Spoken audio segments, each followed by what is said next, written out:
যে চায় তার টাকা বেশি হয়ে যাক, যে চায় তার বয়স বেশি হয়ে যাক, আল্লাহ তাকে অনেক দিন বাঁচিয়ে রাখুক, এই দুটা যে চায় ফাল এসেল রাহেমাহু, সে যেন সদাচরণ করে।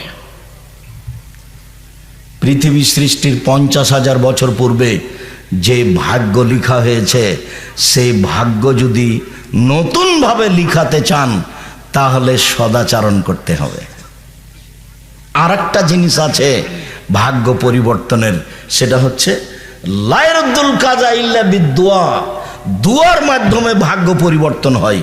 পৃথিবী সৃষ্টির 50,000 বছর পূর্বে যে ভাগ্য লিখা হয়েছে, যদি খুব বেশি কান্নাকাটি করে দোয়া করেন তাহলে আল্লাহ কেটে ওটা নতুনভাবে লিখে দিবেন।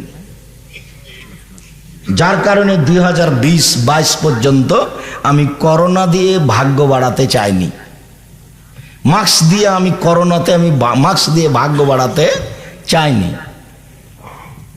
একবারে এমন ভাবে শক্ত হয়েছিলাম যে করোনার 5 পয়সা দাম দেনি আমি, 5 পয়সা।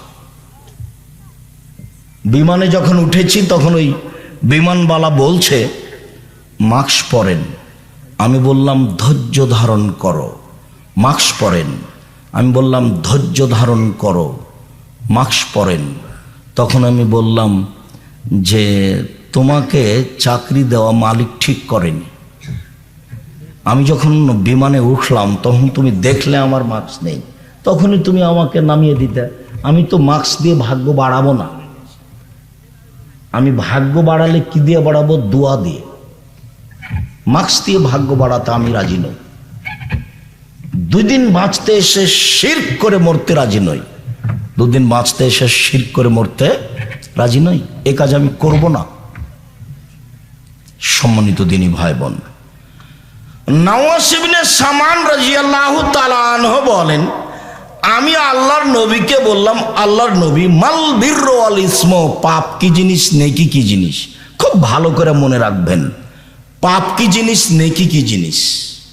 পাপ কি, নেকি কি, এটা জিজ্ঞাসা, মনে থাকবে না এটা?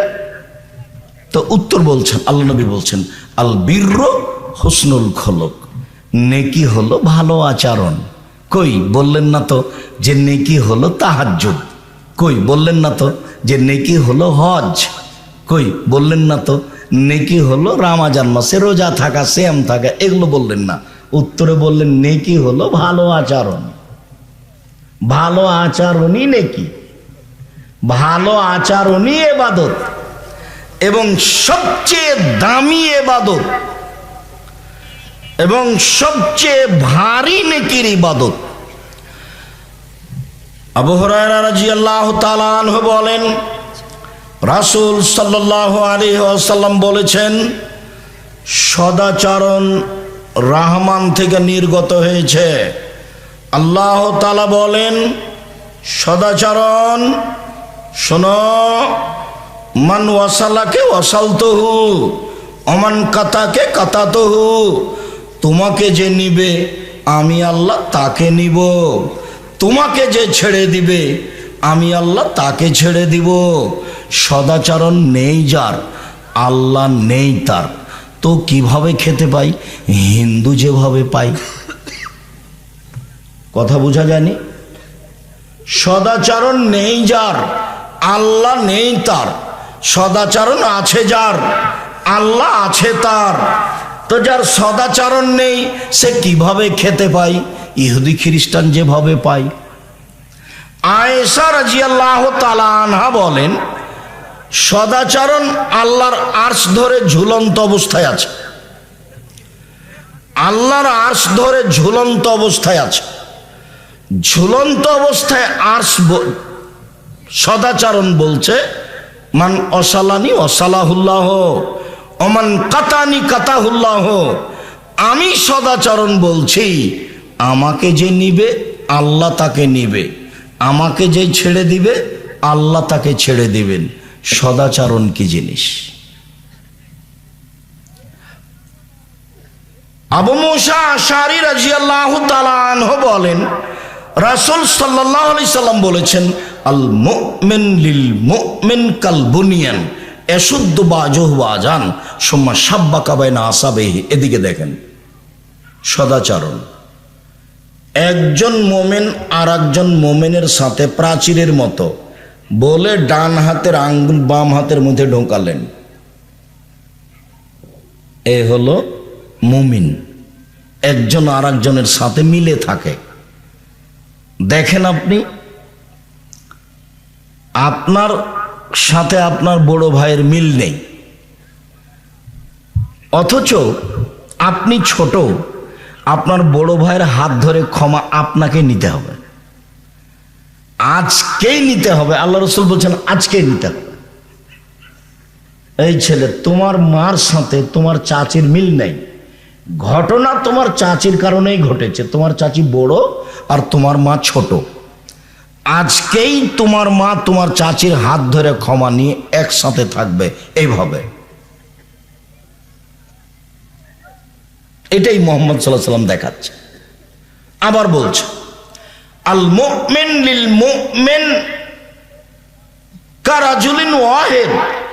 সারা পৃথিবীর মুমিন পুরুষ নারী একটাই, সারা পৃথিবীর মুমিন পুরুষ নারী একজন।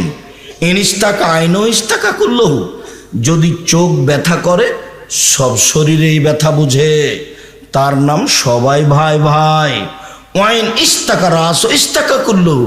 যদি মাথায় ব্যথা করে তাহলে সব শরীরে ব্যথা বুঝে। তার মানে আমি বিপদে পড়লে আপনিও বিপদ বুঝবেন, তার নাম হলো ভাই ভাই।